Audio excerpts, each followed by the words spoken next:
I did promise this video, so here we go, and we're going to talk about it. What's really going on, PEZ collecting fans? Josh the PEZ guy here on the PEZ Book channel.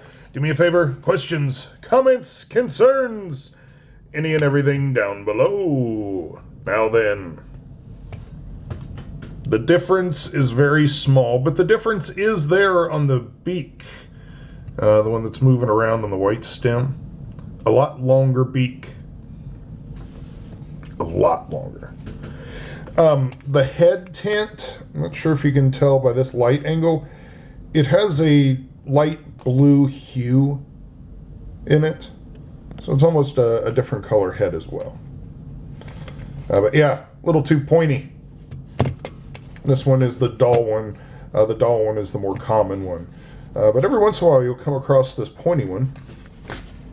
And when we look at the stem, it's a European release. There is no country of origin here.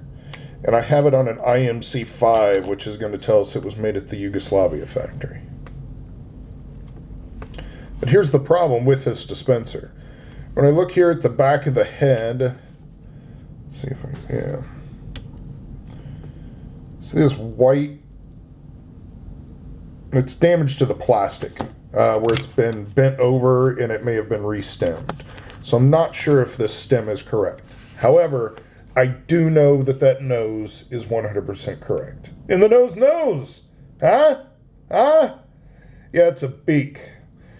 Yeah, I was leading you down the wrong direction. I apologize. So until next time...